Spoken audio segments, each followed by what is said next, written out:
తెలుగువారి కొత్తేడాది ఉగాది పర్వదినాన్ని పురస్కరించుకుని వైఎస్ఆర్ కాంగ్రెస్ పార్టీ కేంద్ర కార్యాలయం ఆధ్యాత్మిక శోభతో నిండిపోయింది.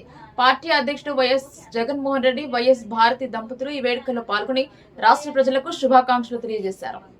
ఉగాది వేడుకల కోసం పార్టీ కార్యాలయంలో ప్రత్యేకంగా ఒక పూజా మందిరం వంటి వేదికను ఏర్పాటు చేశారు. శాస్త్రోక్తంగా పూజా కార్యక్రమాలు నిర్వహించిన అనంతరం ప్రముఖ సిద్ధాంతి పిడపర్తి భాస్కర సుబ్రహ్మణ్య శాస్త్రి పంచాంగ శ్రవణం చేశారు. పరాభవ నామ సంవత్సరంలో గ్రహగతులు, వర్షపాతం మరియు రాష్ట్ర భవిష్యత్తుపై ఆయన అంచనాలను వివరించారు. ఈ కార్యక్రమంలో పార్టీ ముఖ్య నేతలు, మాజీ మంత్రులు, ఎమ్మెల్యేలు, ఎమ్మెల్సీలు పెద్ద సంఖ్యలో నాయకులు పాల్గొన్నారు. పంచాంగ శ్రవణం ముగిసిన తర్వాత వేద పండితులు జగన్ దంపతులకు వేద ఆశీర్వచనమిచ్చి తీర్థ ప్రసాదాలు అందజేశారు.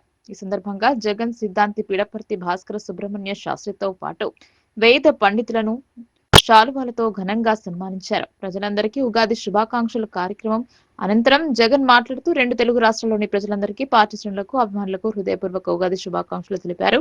ఈ పరాభవ నామ సంవత్సరం అందరి జీవితాల్లో సుఖ సంతోషాలను నింపాలని ఆయన ఆకాంక్షించారు. వేడుకలకు హాజరైన ప్రతి ఒక్కరిని ఆప్యాయంగా పలకరిస్తూ జగన్ ఉగాది శుభాకాంక్షలు పంచుకున్నారు.